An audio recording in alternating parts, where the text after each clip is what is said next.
This is episode 25, a solo episode with me, Tiffany Hinton, and we're talking about summer solstice today on Cultivating Guts.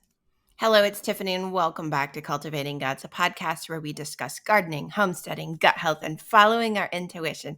Super excited to be back with you guys today. This is a pre-recorded episode because I'm actually celebrating summer solstice on the Atlantic Ocean, on the beach, on an island, having just so much fun. So just want to throw that out there. But I'm going to talk today about ways in which you could celebrate summer solstice. This episode is coming out on the 21st. So we are on summer solstice as this is releasing and you are listening, and it is not too late to celebrate.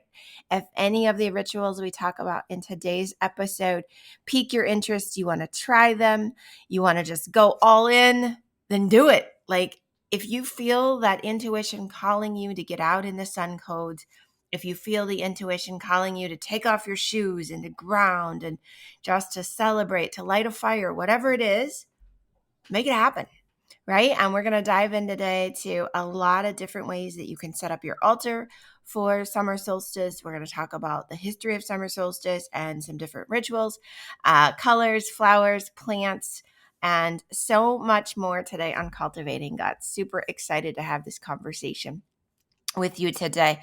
If you are watching this podcast on YouTube, hello. We are also live on Spotify now with video as well. So you can check out on Spotify Cultivating Guts or over on YouTube, youtube.com/Tiffany Hinton to see this episode and past episodes out there on YouTube. We like to get a wide variety out on YouTube. And so, like I said, we're going to talk about summer solstice. But before we get started, I want to make sure to have you subscribe, rate, and review the podcast. That way more listeners can find the podcast easily. Spotify and other podcast channels will promote it to them if they like similar content. And it's one way in which you can help somebody else find inspiration. So if you're looking for an easy way today to help somebody else, go ahead, subscribe, rate, and review the Cultivating Guts podcast. And if you do that, then I want you to send me a screenshot of your review at tiffany@gfmomcertified.com, and we will send you a special gift, our 4-day Hacking Your Health gut detox plan, so you can start to rebuild your gut, detox your intestinal tract, and just start feeling better and more in flow. It's kind of loosening up that solar plexus area is what the gut detox plan does. Also, if you are listening and you find some part of this is so inspirational, it's like your favorite part, or I've made the goofiest face, go ahead and screenshot that as well and share that with me on Instagram at gfmomcertified, and I will repost and share your excitement with our community. Feel free to reach out if you have any questions. And I'm so grateful you're here, along with all of our amazing listeners, to help us grow the podcast and to share it with more people. Super excited because today is episode 25. We've reached like a quarter of a century of episodes of podcasts. So that's a huge celebration in itself. And to do that on summer solstice, I feel like the energy is coming together and creating just this magnification and so much as we move forward with the podcast.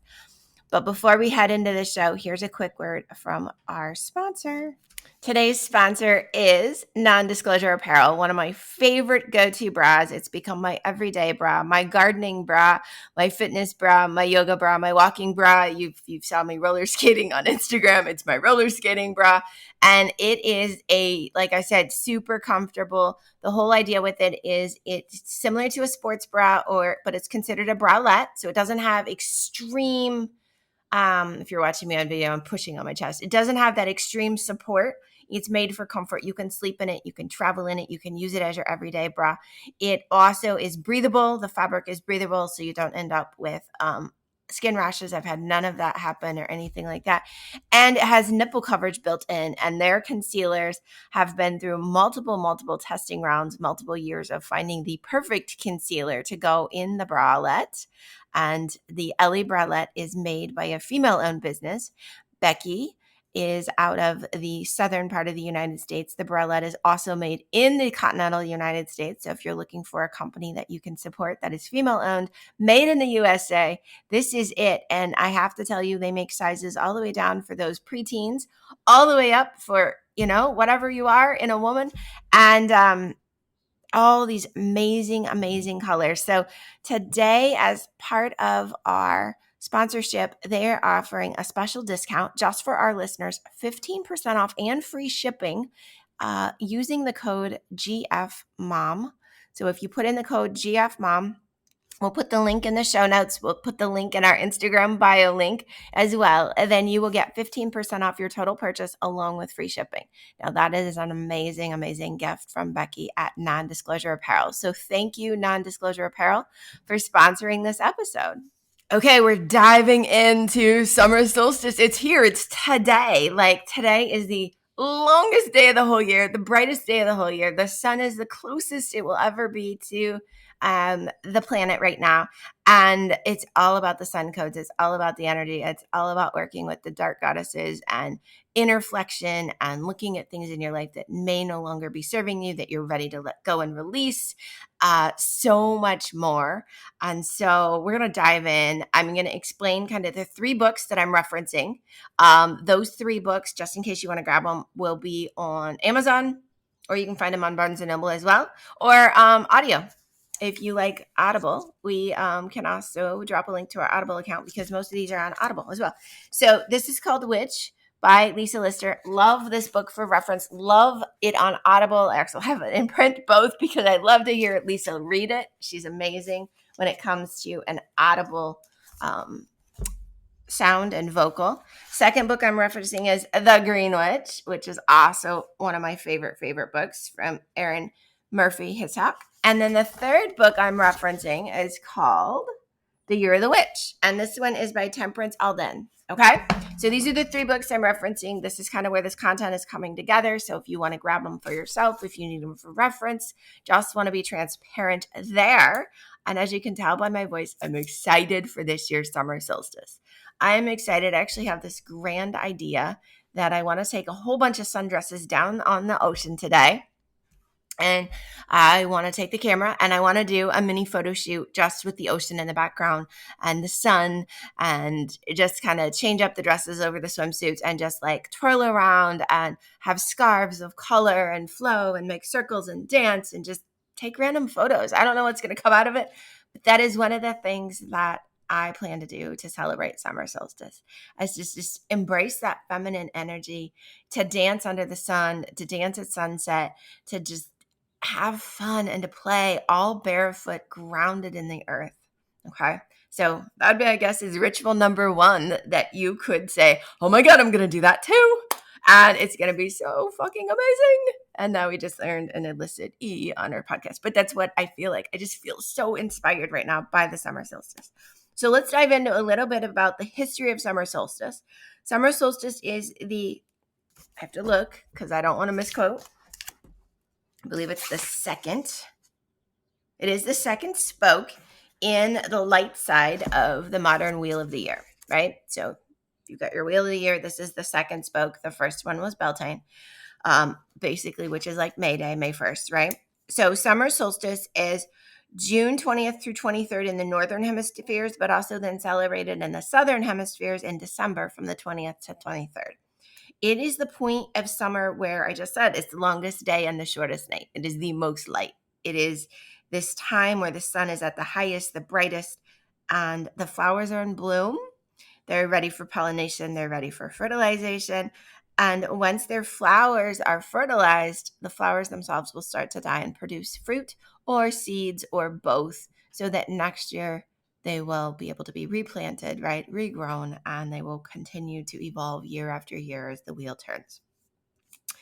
June is also considered the luckiest month to be married in, and that's because of the strawberry moon, which was last week, which in other countries is known as the honeymoon or the mead moon. And so that's why it's one of the luckiest months to be married in. I'm curious too, if you were married in the month of June, you can drop us a note below the podcast and make a comment. And why did you pick the month of June? Was it due to you knowing it was honeymoon month, or it was the mead moon, or did you just pick it because it's a tradition but you didn't really know why? That'd be very curious for me. I was married in February, and that was because it was Valentine's Day. There were many reasons for February, but it was February is when we picked. So that was when I got married. Okay, so there were a few different things with the summer solstice. It is symbolized by Lilith, who is considered a dark goddess, right? But Lilith at dream time is the midsummer's night dream, is to be said one of the most magical time frames. So if you're into lucid dreaming or you're into taking certain teas so that you have more vivid dreams, the night of the summer solstice might be one of those nights where you do a lotus flower tea or a different type of tea that will help you have more lucid dreams, or help you you may even want to do like a lucid dream meditation before you go to sleep, and know that you intentionally are going to have these midsummer nights dreams that summer solstice is known for. You can also create a pouch for psychic dreams by using mugwort and bay leaves and putting something yellow in there, and then sewing it up with red thread and putting that under your pillow. That is supposed to create more of those magical dreams. And it's also symbolized not just by Dreamtime under Lilith, but it's also symbolized by the sun, right? And that makes total sense. Summer solstice, big sunny day. And that symbol of Lilith is the sun. The sun is at its fullest, which we already talked about. You want to soak up as many light as you can. Try not to wear too much sunscreen. You want the light codes to hit your body. That's going to help you produce vitamin D, which is going to help your gut health. But those sun codes are also going to activate different components of your DNA. They're going to activate different components of your hormones and help you be excited and energized and just kind of slough off any depression you might be feeling or anything there as well. And if it turns out to be a cloudy day where you're listening today, you can choose to wear bright yellow clothing and celebrate the summer solstice by what you're wearing, right? Bright colored clothing, yellow jewelry and earrings, yellow flowers in your vases around your house. Maybe go out in nature and find things of yellow, and just embracing the yellow color. After summer solstice, the days do start to get shorter as we move toward fall. It's a beautiful time for love and strength and energy and rejoicing, the warmth of the sun. And that's kind of why I want to go dance in the sun and just have fun. There's a recipe in this one book I'm looking at for an elderflower champagne. Now you have to be careful because elderberries and the elder plant is poisonous. So it goes right in line with the dark goddess Lilith. But when you do the elderflower champagne, you would be using 2 pints of water, 2 3/4 cups of sugar, or pounds of sugar. Oh my gosh, that's a lot of sugar. Okay.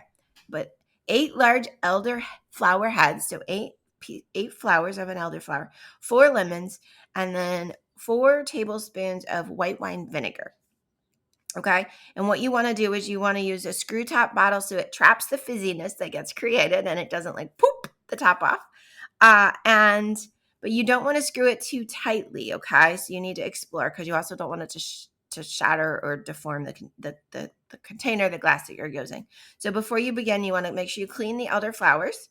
You don't want any insects or bugs in your elder champagne that you're making. You're going to boil the water and the sugar, right? So we're doing 2 pints of water to 2 3/4 pounds of sugar. We're basically making simple syrup in a large pan. We're going to boil that down. When the water is cool, you're going to add the elder flowers, the juice of 2 of the lemons, and slices of the other 2 lemons, plus the vinegar in the cooled simple syrup. Cover it with a clean cloth and leave it for 12 hours at room temperature. Then you're going to strain it through a very fine sieve, or through like a tea towel, or strain it through, if you've got cheesecloth bags or like bags that you make organic vegan milk with, right? So those would work for straining as well. Store it in a clean bottle with the top screwed down. Leave it for at least 10 days. So if you're hearing this today, you could make this on summer solstice, but you're not going to be able to drink it for 10 days. And then you can enjoy up to, it says 1 drink a month, because we do know that elder is a little bit poisonous. But you enjoy it, give thanks to the elder, say a little prayer to Lilith if you want or you feel like it, and enjoy a glass of elderflower champagne. So that might be a really fun recipe if you have access to elderflowers. If I was not on the beach on the island celebrating summer solstice, I have access to elderflowers in my own backyard. But so that would be another thing. Herbs. The herbs and herbs. We talked about herbs and harvesting and saving herbs and herbs in last week's podcast. So if you want to catch that, just scroll down a little bit and hit that and watch last week's. But the herbs of Lilith, the herbs of the solstice, are lavender, St. John's wort, which has yellow flowers, and they are known for attracting love, for keeping fevers and colds away and warding those off, and for making you invincible. That's the St. John's wort. If you wear St. John's wort that was picked during midsummer, it will make you invincible. So again, if you're a resin jewelry artist, you might want to pick some St. John's wort yellow flowers and make yourself a piece of resin jewelry. Okay, another creative idea. It could become a ritual in its own way. Items for the altar for Lilith, the altar for summer solstice, include mirrors, seashells, summer fruits and flowers, and a tiger's eye crystal. Okay. That is from, okay, so I'm going to go to the next reference book for just a second. I want to do a little bit more exploration into summer solstice with you. You can also do, if you're in your garden, a summer solstice meditation where you ground into the dirt barefoot. You hold the dirt in your hand, like scoop up the dirt, smell it in, close your eyes, and then just feel yourself become one with the earth, one with the ground, and just feel your roots deeply connect as they go down into the earth, down through the layers of the soil. And your roots go down toward the center of the earth. And there's a taproot. Every plant has a taproot. And that taproot normally brings up the wealth of water. Send that taproot from your root chakra, from your feet, all the way down. And let it tap into the center of the earth, this bright, bright orb in the middle of the earth that's just glowing with energy, glowing with power and strength. And let your taproot just sit there for a second and just draw up that strength from the earth into your body, into your spirit, and just allow your taproot, just like if it was a plant and it was drawing up the water to feed the plant, to water it, to help it produce energy. Let your taproot just draw from the center of the earth. Take a few breaths, maybe like 3 deep breaths as you're drawing in. And then gently shake your taproot. Shake your hips just a little bit. Gently release it from the center of the earth and bring it back up, and allow your taproot to come back up through the earth, through the layers, through the water, back to that dirt. Take in an inhale of that dirt that's in your hands. Just feel yourself grounded. And just sit with this for as long as you need to. And think about anything that you need to release back. Is there anything you need to let go of and give back to Mother Earth? Anything you need to be regenerated, that you need to have Mother Earth just consume it for you? Make a mental list of these items, because when we're done with this meditation, you're going to grab a piece of paper and you're going to write these. It could be one word. It could be a list of bullet points. It could be sentences. It could be paragraphs. And just write everything down that you just need to give back to Mother Earth. And then take a couple of final deep breaths. Come back to your body. All right, and shake it out. Shake your arms, shake your legs, shake your body. Shake it, shake it, shake it. Take your energy and just shake it off. Slough down your arms, slough down your legs, release that old energy. Okay, and that is what we're going to use when you open your fire ceremony. So during summer solstice, whether you're in your house and you've got a fireplace, or you're going to use a pot or cauldron with a little fire, or a safe bowl that you can burn in, or you're going to light a fire pit outside, you're going to take each of those things that you're returning to Mother Earth, and you're going to verbally release them. You're going to make a statement, whatever it is. I am done with you. Thank you. I am finished. I release. I surrender. However that feels to you. And I can give you a prayer here in a minute that you can do with this. Whatever that feels like. And as you say your prayer, let me see if I can find it. I release this energy to you, higher power, to Mother Earth, to the love and grace. I ask that you relieve me of the burden I place upon myself. I call myself to action in relieving this burden as well. As it has been, it will not continue to be. Guide me now, God, through the garden of my mind. Walk with me as I navigate the shores of my spirit. Lay with me in the fields of my youth, for you have come before me, and you will be here after me as well. I trust, my trust I place in you. So be it. So mote it be. And then release those items into your fire. And when the fire has cooled, you're going to take those ashes and you're going to put them into your garden. And you're going to take those ashes and you're going to just put them in the compost, and you're going to add them to the dirt, and you're going to give them back to Mother Earth to regenerate into something new, something different, something expansive.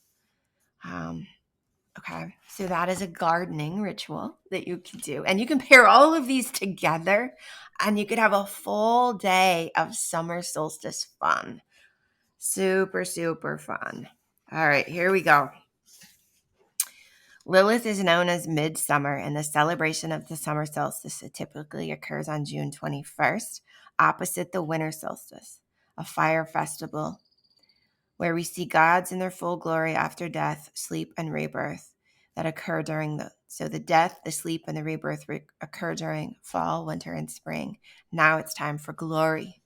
Lilith is the longest day of the year in the northern hemisphere when the sun is at its far north point as it's ever going to get.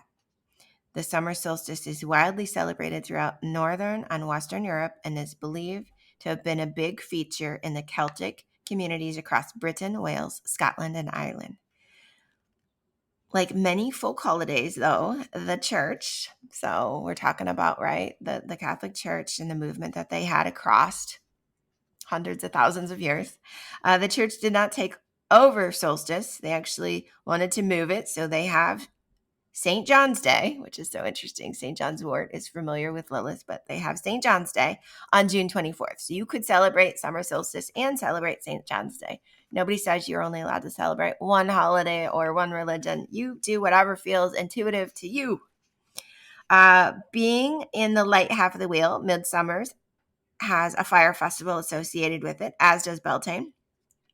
And you might see large bonfires in certain cities pop up or in certain celebrations to celebrate the sun, sensuality, life, and fertility. Okay. These festivals will take place all over. There could be music, there could be Celtic dancing, there could be flower festivals, all kinds of stuff happening for summer solstice. A friend of mine is actually doing a singing bowl, meditation, and ritual practice as well for summer solstice in her city. And so whatever makes you feel light, moves you to love and laughter and fertility is part of something you want to bring into your ritual that you're doing today for summer solstice. Midsummer has been celebrated throughout the world. Egyptians designed the Great Pyramids in a way that when viewed from the Sphinx, the sun will set precisely between the two pyramids during summer solstice. That's kind of interesting. And on the coast of Peru, archaeologists discovered the ancient Chanaquillo observatory complex with buildings that aligned with the sun during the solstices as well. Stonehenge, which is thought to be over 5,000 years old, is aligned with both the summer and the winter solstice. So these are very, very interesting little pieces of history, right, for Earth. And to this day, the large festivals held at Stonehenge still happen during the solstices and the equinoxes. So if you're able to go up there, I'm sure you can get a ticket and you could go up and celebrate at the henge.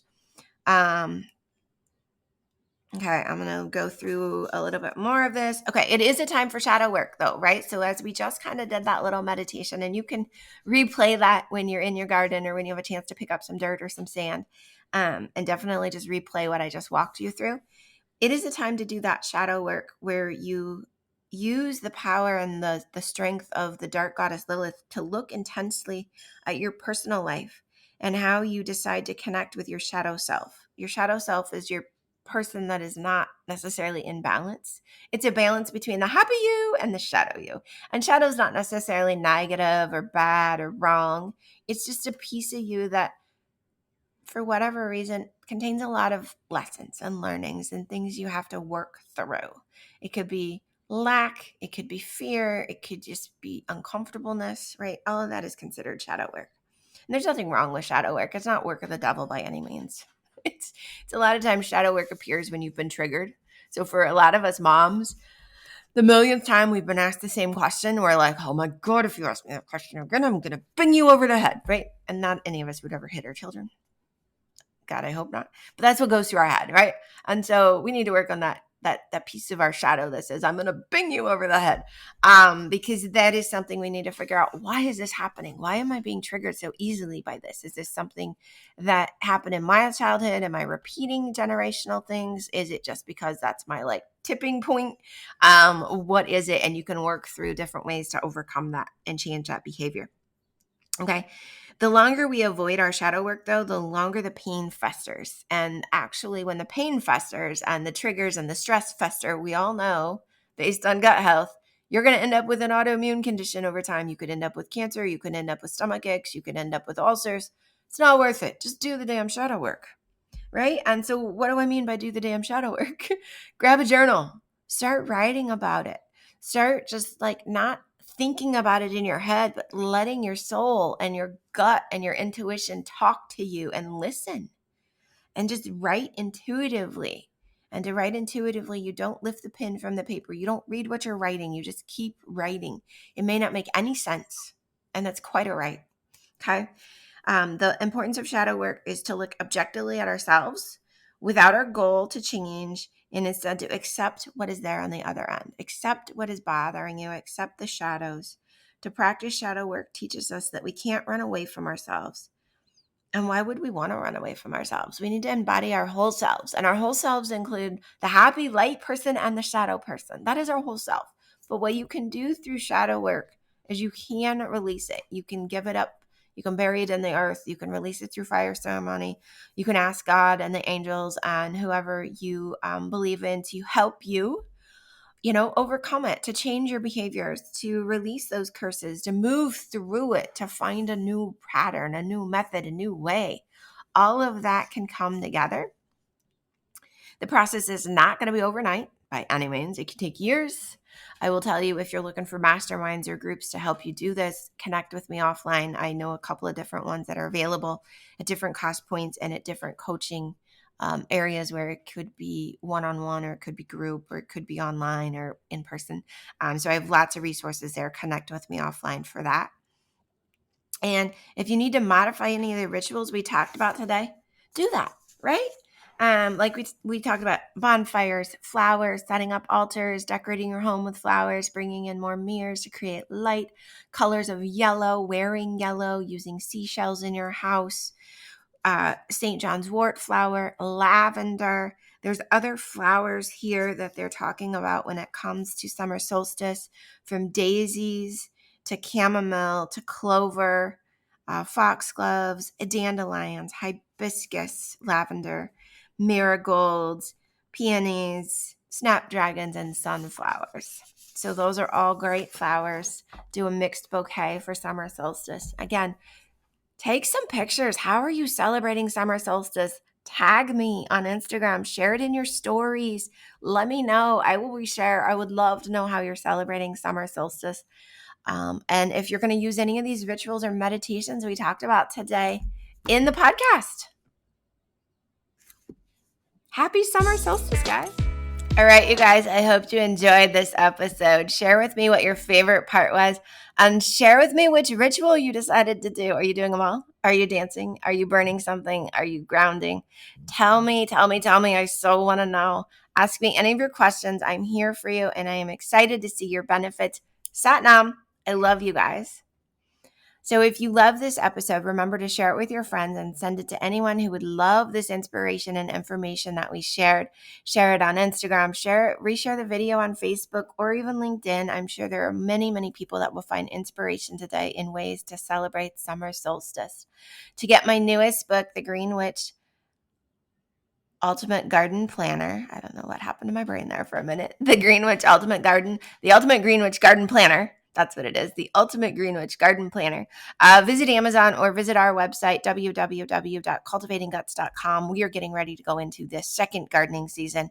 What does that mean? That means that there is a second set of seasons that you can plant And so we will begin planting again in August. So if you didn't plant a spring garden, now is the time to get your planter, to get your gardens built during July and late June, to get your dirt in, to get your composters ready, and to plan. And if you're looking for a fall garden plan and things that you can plant in the fall to create not just vegetables, but beautiful flowers in the spring and early winter, reach out to me. We can do gardening consults. And if you're interested in gut health coaching one-on-one, I am doing those again as well. So email me at tiffany@gfmomcertified.com.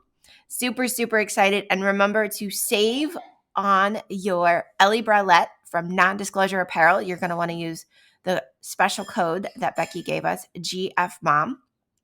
That'll save you 15% and get you free shipping on your total order. And with that, guys, head on over to www.cultivatingguts.com and you'll find everything you need to get started with your gardening masterclass and to get the stuff you need to get going and growing and helping feed your gut.